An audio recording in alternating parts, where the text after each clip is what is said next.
Verbal on life. All right. Let's go. In this episode, we got Trump going on Fox and Friends over the phone. Let's check it out. Crazy. The 47th, the GOP presidential nominee, President Trump. Mr. President, welcome back. We used to do this before you were running for office. Now we're back doing it with the stakes much higher than who's going to win The Apprentice. But let's talk about that speech last night. Do you think we learned why Joe Biden decided not to run against you? Well, I think it was a coup. They didn't want him running. He was way down in the polls, and they thought he was going to lose. They went to him and they said, you can't win the race, which I think is true, unless I did something very foolish, which I wasn't going to do. And I think he was so far down, and they said, you're not going to win, and you're not in great shape, and you did. And they cannot even convince the general public that he won. And if they rig it or something like that, there was no way they want to convince anybody that Biden won. Poorly in the debate. I think the debate started everything. We really started the fall if he didn't have the debate. And remember, they challenged me. I didn't challenge them. They said, let's have a debate. They gave me everything I didn't want, from Jake Tapper to everybody else in CNN. And, I said, I'll take. This is one thing that we could all learn from Trump, that this man said, let's go. He tried, even though the odds were against him. Everything was against Trump, and he still did it. Because I was surprised that he was willing to debate. So we debated. It didn't turn out well, but it really began from the debate. And the ratings, his approval numbers went very bad. And I was beating him by a lot. And all of a sudden, you could see what was happening. They were trying to do a coup. And, I have it from very good information. I know a lot of people on the other side, too, that they went and they forced him out, between Pelosi and Obama and some others that Right. you see on television. It was interesting. I'd watch them on television and they act so nice. Oh, yes, we love Joe. We love Joe. Behind the scenes, I know for a fact they were brutal. So, Mr. President, should he have taken yesterday, during that Oval Office address, to resign? Because there's clearly something up right now. The reports are coming out that he's fallen asleep in cabinet meetings. They're scripting everything. You have aides saying that Nancy Pelosi had to take over an infrastructure negotiation because he was all over the place. Should he have resigned yesterday in that speech? He's been this way for a long time. He hid in his basement during COVID. They pulled a fast one. He was in his basement. When I was campaigning, I said, where is this guy? He's never out. And he's been this way for a long time. I think he's. Give a shout out to the Democratic Party that pulled it off. They were able to trick people into thinking that this man was okay and just hit him away. That's insane. Got to give him a shout out for that, because that's unheard of. Of course, now I watched the speech last night, and look. The amazing thing is, you look at the other networks, they say, oh, wasn't that a wonderful speech? Wasn't he wonderful? It was terrible delivery. He looked like he was having problems. And yet you watch the other networks and you would think he was Ronald Reagan in his prime, Winston Churchill in his prime. And he wasn't. It was not good. It was not a good speech. The look, the sound, the voice, everything. And, it's so phony what's going on. I mean, the press is it's so fake. And such few people in the media can be honest.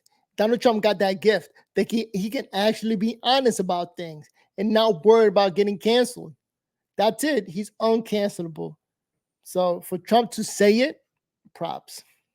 Anybody can see it was a problem.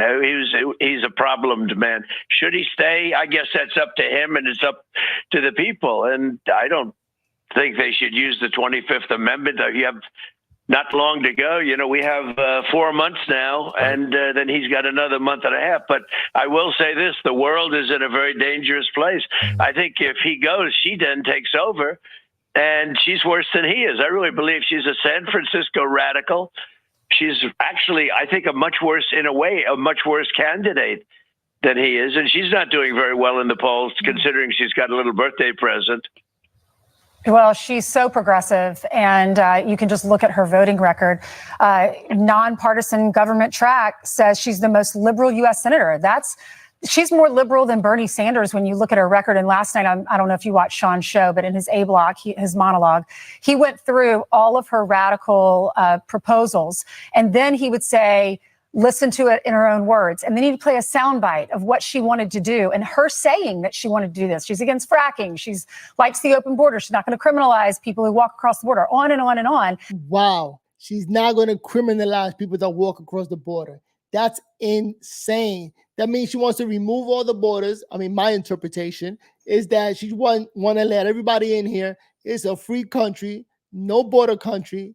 Not only that, but we're talking about a black woman, where the Democratic Party were the ones talking about you can't label yourself a woman, or they couldn't define what a woman was.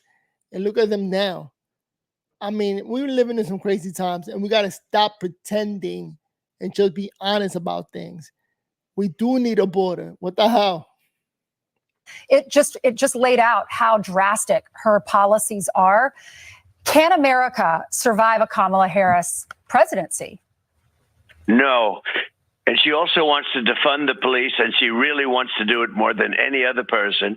She's the most radical person probably that we've had in office, let alone the office of the presidency.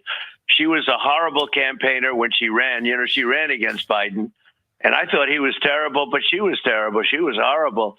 And she was the meanest person up there. You know, she was meaner to him than anybody else. She accused him of being a racist with the buses, if you remember.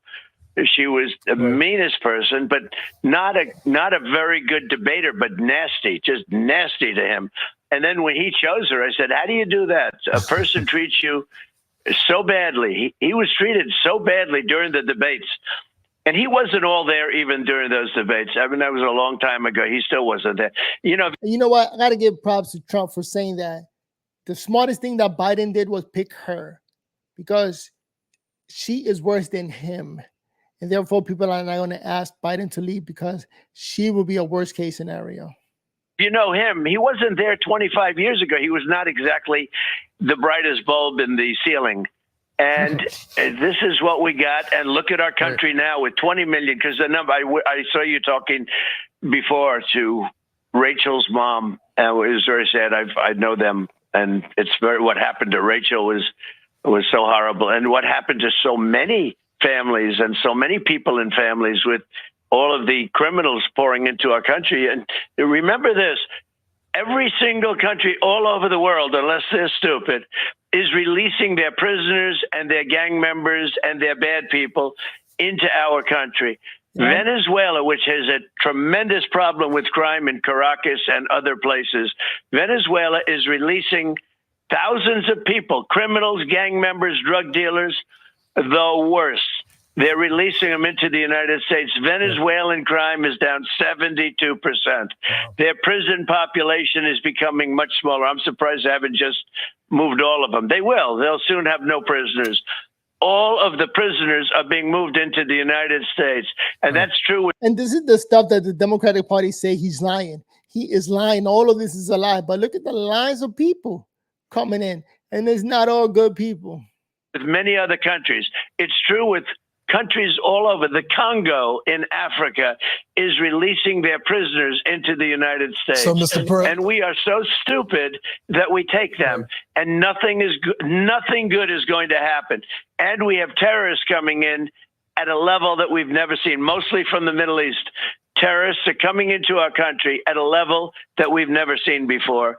And this is so bad for our country. There is nothing good about it. This is so bad for our country. And there we were looking at some of the video from the new caravan that is heading our way. Mr. President, you know, it was just about a week ago that you selected J.D. Vance to be your running mate. Now we know that Kamala, at that point, you didn't know that Kamala Harris was going to be your main opponent, but now she is. And I'm sure you've seen there have been a couple of stories out that say they wonder whether or not you feel you made the right pick, given the fact you didn't realize you were going to be running against a woman who might now try to pick a running mate to deliver a key state or a demographic or anything like that. You're still 100% behind J.D. Vance, right? He's fantastic. Yeah, no, it wouldn't have mattered.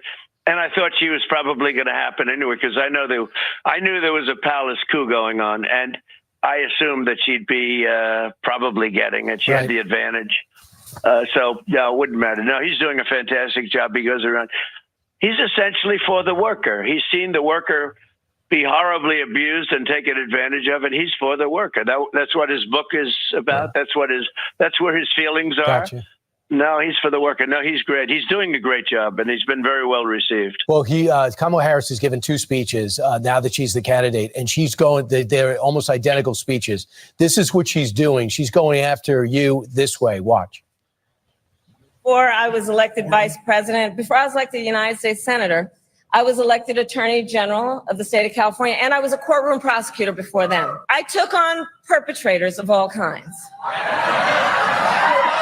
Predators who abused women, fraudsters who ripped off consumers, cheaters who broke the rules for their own gain. So hear me when I say, I know Donald Trump's type. And in this campaign, I promise you, I will. You know, she used to be a judge and she put so many black people in jail just for marijuana. Insane, from what I heard. Proudly put my record against his any day of the week. As the attack, what's the retort? Well, I think it's disgusting. And I get a kick out of one thing. They say, sir, be nice. You just got hit with a bullet. Maybe he's changed. Be nice. And I'd love to be nice, but I'm dealing against real garbage. When you hear that, they've weaponized the justice system against me. They've indicted me 4 times. They've pushed other lawsuits onto me. It's never happened in this country. This is like a third world country, what they've done, a banana republic. Every single court case that I have is pushed on by them. They've taken the Justice Department, used local DAs, and used local attorney generals. Every single case I have, and I just won the big one in Florida that Biden didn't win. What happened to Biden is they called him incompetent. He can run for president, but he's incompetent to represent himself in court. But just so you know, they push all these cases on me. They're the ones that started. And then they say, I'm a prosecutor. He's a criminal. They're the ones. Every case is started by them. And I'm winning the cases. But every case, and the big one I just won in Florida was just thrown out by a brilliant judge, to be honest with you. Eileen Cannon. And it's disgraceful. It's disgraceful that they can do this. It's called weaponization, and it does happen in other countries. Mr. President, but does it get under your skin? It's never happened in this country before. Does that get under your skin when those comments are made? Because that's what they're meant to do. It's not a question of getting under your skin. You fight back. I fought back, I think, very valiantly.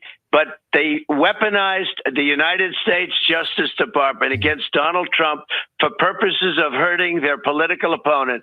And so far, and I think long term, it's had a positive effect. My poll numbers are high. They're higher than they've ever been.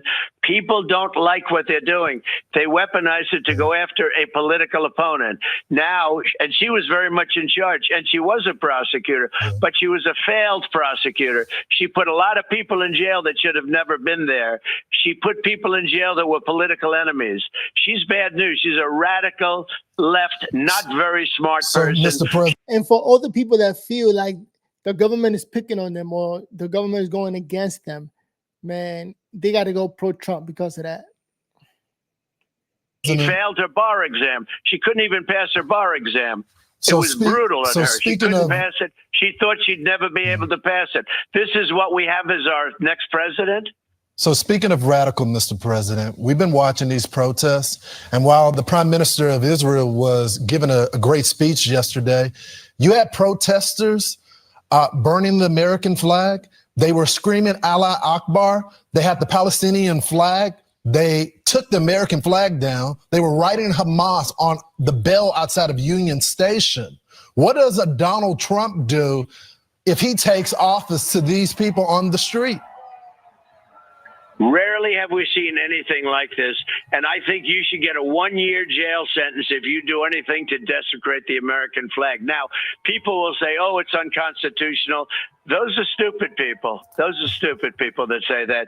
We have to work in Congress to get a 1-year jail sentence when they're allowed to stomp on the flag and put lighter fluid on the flag and set it afire. And when you're allowed to do that, you get a 1-year jail sentence and you'll never see it again. And all over the world, Putin and President Xi of China, all over the world, they're watching this. Kim Jong-un, he looks at us like we're a bunch of babies. They see that wouldn't happen in their countries. It's impossible for that to happen in their country. Where we look so bad to the world. That was a disgraceful display yesterday. The Prime Minister had a beautiful speech. It was wonderful. And he introduced some of the hostages that we've all been praying for. They were standing up. He introduced us to some of the IDF soldiers who had lost limbs and talked about how radical Iran is and what's happening in Gaza. I know you're meeting with him tomorrow after Kamala Harris become president to end the war in Gaza. Well, first of all, it was very nice to me yesterday. He mentioned me in the speech very nicely, and I appreciated that. He's coming to see me. I want him to finish up and get it done quickly. You got to get it done quickly because they are getting decimated with this publicity. And, you know, Israel is not very good at public relations, I'll tell you that. Israel, for whatever reason, you have Jewish people out there wearing yarmulkes, and they're, you know, pro-Palestine. You've never seen anything. People have never seen anything like this. Israel has to handle their public relations. Their public relations are not good, and they've got to get this done fast because the world is not taking lightly to it. It's really incredible. You know, October 7th would have never happened if I was president. There was no chance. Iran was broke. They had no money for Hamas or Hezbollah. It just wouldn't have happened. Zero chance. By the way, Ukraine, the attack by Russia would have never happened. Mr. President, they're soul walking weapons to Israel now, and they're deciding what weapons Israel should be using. Would you change that policy? I'd make sure that it gets over with fast. You have to end this fast. It can't continue to go on like this. It's too long. It's too much. You got to get your hostages back. I think they're going to have a lot of bad news with the hostages. I think some of those hostages, many of them maybe are dead. I believe they're dead. I watched them as they took the hostages in disbelief. Again, it would have never happened if I was president. I watched them as they took the hostages. The level of violence and viciousness, the way they pulled that young girl into a car by her hair and threw her like a sack of potatoes. And I don't believe that they're really capable of taking care of all these hostages. And I think you're going to find that one of the reasons that Hamas is not really negotiating very nicely, I think they're saying, wow, they want the hostages back, and we've killed the hostages. I think a lot of the hostages are dead. Right. Mr. President, we all watched your rally last night indoors. Of course, the Secret Service suggested you have indoor rallies given what happened to you less than 2 weeks. The best thing that, in my opinion, that Trump can do is go back to Butler, PA, and say, I'm not scared. Thank you guys for now running with all the bullets flying. My condolences to those who got hurt. And we are here because we are the United States of America. Something like that. That would be epic. Everybody will vote for that guy. Weeks ago. Earlier this week, we heard from the Secret Service director. She was asked a bunch of really good questions. She didn't really give any answers. Nope. Yesterday, Christopher Wray, the FBI director, was on. He had lots more things we had never heard before, including the fact that the gunman, the day that he registered to go to your rally in Butler, Pennsylvania, he also Googled, and this was the search. He Googled, how far away was Oswald from Kennedy? When you heard about that, what did you think? Well, look, some big mistakes were made. And, you know, they didn't give me, because I'll have rallies of 55, 60,000 people. Biden would have a rally with 30 people. And they took people from my rallies and they wouldn't have my people were constantly complaining that they need more people. And they would, I wasn't very much involved in it. That was up to them, but they were constantly complaining that they're not giving enough people. Because I had a rally in New Jersey, 107,000 people. They don't have rallies. Nobody goes to a Biden rally. Very few people. Once the rose starts to fade, very few people are going to be going to her rallies. She's terrible at rallies and speaking, but very few people. But we're getting crowds. Like last night, we had 25,000 people inside. We had another 25,000 people outside that couldn't get into the arena. And we do need, now I will say they've really beefed it up in the last week. It was pretty amazing when I looked at the difference. But my people, and they're very good people. Look, I had people standing on that stage with me, and within seconds, I had 7 or 8 people but Mr. President, laying on top why of did me. they They were very brave. They were very brave. But they made a mistake in not having somebody on the roof. And the communications with local police was obviously horrible. Why did they let you get out the car? I mean, we're noticing now through the messages that's coming out now that they knew about the gunman before you even stepped foot on the stage. So why did they let you get out of the car? Well, the biggest mistake they made is allowing me to go. There wasn't even a car. It was like a tent, but the tent was, safe. Nobody knew you were there. And they shouldn't have let me go on the stage. Now, they just weren't communicating properly with the local police. Different groups of people knew there was some nut job on the roof, and he was up there. And the one woman, a real Trumper, she got Trump all over, and she's screaming, there's a guy with a gun on the roof. Right. And that was, quite a bit before I walked up to the stage. And then you had the local policeman who it looks like he got up there and he saw the guy, and then he fell off the roof. And what happened to him? Why didn't he start screaming this again? So there are many people, but the communication was bad. And, oftentimes, like if there's lightning or thunder or big rains or there's a problem, they'll say, sir, could you wait 15 minutes, please? Or could you wait 10 minutes? That happens a lot. Or there's a crowd of people somewhere.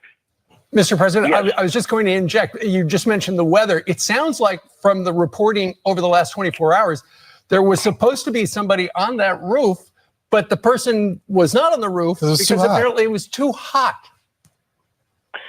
Well, I hadn't heard that, but that's a terrible thing. And it's just a terrible thing. It's such a shame. And the Secret Service, they're such great people. Yes. It's a blight on their reputation. There should have been somebody on the roof. When you look at it now, it's a clear shot.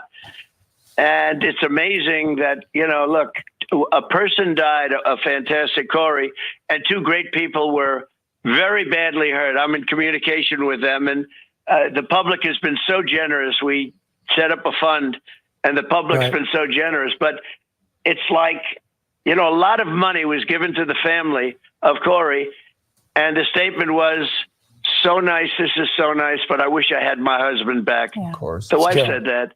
And she doesn't want the money. They don't want the money. They had a great relationship. Corey was a fire chief and just a real great guy. Everybody said, and they don't want money. They want their husband back. They want their father back. And he was very brave. He shielded the wife and the 2 girls, his 2 daughters, and he got hit hard. He got really hit hard. That's a tough one. When you get hit with those bullets, that's a tough one. And what people don't understand, when you do meet with these families, you ask them questions. You want to know about these people. I only found that out talking to the Diller family and people that saw you in the wake in my town. But just moving on to something less important than life and death, but just about this election, they keep on tying you, whether it's yesterday's testimony when they were talking to Christopher Wray, or whether it's Kamala Harris on the stump. They keep on tying you to Project 2025, which is a 900-page tome put out by the Heritage Foundation. What is your response to what's in it, and what would you like to say about the role it's playing in your campaign? It's a group of very, very conservative people. They wrote a document that many of the points are fine. Many of the points are absolutely ridiculous. I have nothing to do with the document. I've never seen the document. I've seen certain things that are said in it. And it's a group of very conservative people that probably like me, but it doesn't matter because it doesn't speak for me. They wrote something that I disagree with in many cases, and in some cases you agree. But it's like a group of radical left people that write something. A document I know nothing about. It's called Project 25. I heard about it a week ago and has nothing to do with me whatsoever.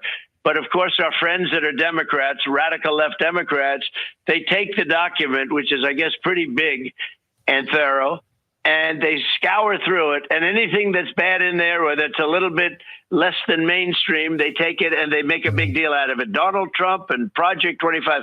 Are you ready? I know nothing about Project 25. I haven't seen the document. I don't intend to really see the document. And it's a group of people that got together that wrote some kind of a dream document for them.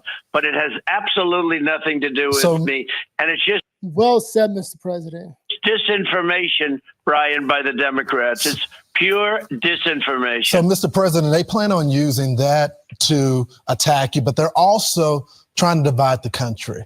And you've seen what they've already started to do because Kamala Harris is Jamaican as well as Indian. How are you going to handle that? Because you made real gains with black voters, Hispanic voters, young voters. They're giving you a shot because they like where you stand on the economy. They like where you stand with criminal justice reform, giving their kids a quality education. So when you go toe to toe with Kamala Harris on that debate stage and all the publicity with the press and all that, how are you going to handle that? Well, I handle it very easily. I have the economy on my side. We had the greatest economy in history. They have a lousy economy that's so inflation-ridden. We have the worst. I think we have the worst inflation in the history of our country, and it's destroying people. Where people have to pay twice and three times more than they were paying for something 1 year ago, 2 years ago. Look at what's happening to energy. Look at what's happening to food, all these things. So I have that. I have the border on my side. The border is a big deal. I fixed it once. I got it down to a level, the best ever. And then they broke it. They broken it. I had to do it twice. I did it in 2016, and then these guys came along and they broke it. We have 20 million people. Many of them are criminals. Many of them are terrorists pouring into our country. We have no idea who they are, where they come from, and they come from all over the world, not just South America. They have nothing on their side. And the abortion issue, which they think they have, they now don't have, because I was able to bring that back to the states, and the people are voting on it. And most people believe in the exceptions, the three exceptions. And the abortion issue is a much smaller. Look at what happened in Ohio. They voted and they got what you would say the progressives wanted. Very much so. Same thing in Kansas. The people are voting. Everybody wanted that issue. The abortion, they didn't want Roe v. Wade. And now the states have They wanted it to be taken out of Congress. They wanted it to be taken out of the federal government. I was able to do that. And now people are voting. And they're voting the way the people want. That's the way it was always. Mr. President, Donald Trump, man, he's all into politics. He keeps repeating the same point to remind people of everything he's done and everything that he's going to do. He always goes back to these points everywhere he goes. You're talking about voting, and early voting it's being pushed by the Democrats. It has been for a long time, or voting by mail. Republicans usually like to go on that Tuesday in November on Election Day. But I know that the message is changing. Why is it important? Why is it advantageous for your voters to have early voting or vote by mail? Well, it's nice to have early voting. The main thing is to vote. A lot of things happen with the early votings that is no good. Look, anytime you have mail-in voting, you're going to have fraud. And some people don't like me saying it, but I say it. When you have mail-in voting, France had mail-in voting, and they ended up going to one-day voting with paper ballots and voter ID, and it worked out great for them. At 10 o'clock in the evening, it was done. We have mail-in voting. The votes are coming in. They get. But you want your people to early vote, though, right? I guess I'd rather have that, but the main thing is I want them to vote. Republicans historically like voting on Election Day, and what we should have, ideally, one-day voting, voter ID, proof of citizenship, and paper ballots. Right. And paper, by the way, is very sophisticated. It's called watermark. It's highly sophisticated. I like it. But that's what we should have in this country, not this mail-in voting where millions of votes are sent out and nobody knows where they went and where they're coming from. Mr. President, a couple of weeks ago, Wall Street Journal had a story about how it sounded like Elon Musk was going to be donating $45 million a month to a super PAC to support you and get people to early vote and stuff like that. What is going on with you and Elon Musk? Well, I have a good relationship with him. I think he's a nice guy. I disagree with the electric cars for everybody. I think people should have, and I'm very much against that. It's ridiculous, actually. You want a gasoline-propelled car, or you want maybe a hybrid. You want to have a choice, and that includes electric. But no, Elon and I have a very good relationship. As you know, he endorsed me very strongly. Somebody told me he was going to give me $45 million a month. I said, that sounds like a lot. And even for Elon, that's a lot. but he was going to give me 45 minutes. There was a reporter that wrote it. Right. He never told me he was giving me 45, but he did say, I strongly endorse you, despite the fact that I'm against the electric car mandate. I'm all for electric cars if people want them. He didn't pay you off. Totally against he just joined your team. But Mr. President, real quickly, is there a plan, though, for when it comes to early voting and ballot harvesting, the legal way? Since the Democrats has made it legal, is there a plan for the Republicans to get out there, door knock, and get those ballots? Oh, yes. We have a tremendous group of people, thousands, tens of thousands, of which we've never had before. Whether you like it or not, they cheat on elections. They cheat. That's what they do the best. They're no good at policy. They're no good on the border. They're no good with the economy, but they cheat like hell. That's what they're good at. We have lawyers at every poll booth. We have that's what in fact, my instruction, we don't need the votes. I have so many votes. I'm in Florida now, and I drove to another location yesterday, and every house has a Trump Vance sign on it. Every single house. There's not a house that we passed that doesn't. We have the votes. What we have to drive do, by Charlie Chris' house then. I know. Just saying. Charlie, I think Charlie probably has one up too, if you want to know that. He's a Republican. But everybody has, it's amazing, the spirit. And I'll say this, we had two elections. The first election, we did great. The second election, we did much better than the first election. But this election has more spirit than I've ever seen ever before. And that's because they've seen how bad these people are at government. And next up Saturday in Minnesota. And next up Saturday in Minnesota. Remember this, they're destroying our country, Brian. Right. They are destroying our country. Mr. President, thank you so much for your time today. We'll be following that rally. We told your communications team much. you would be out by 8 o'clock, and we went 90 seconds over. It sounds like you completely recovered, and it's great talking to you. Thank you, sir. President of the United States. I am in good shape. Thank you very much, everybody. Thank you. All right.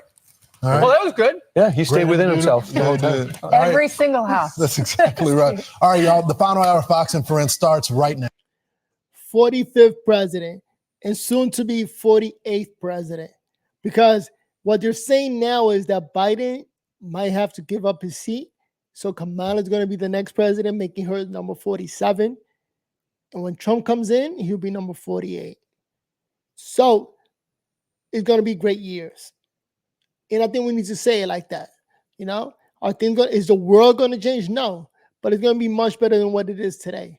You know, going up against the electric mandate, the world climate change, getting away from all that nonsense, getting away from letting boys playing girl sports, getting away from transitioning children,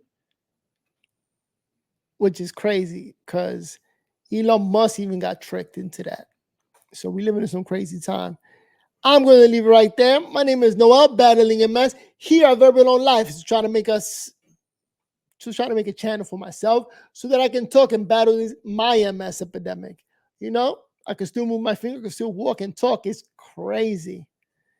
And just wanted to pitch in for my president, the man that took a bullet to the face and kept it moving like it's nothing. Today's Tupac and 50 Cent. Let me see what I'll do now. Let me log out and I'm out. Peace. Verbal or life.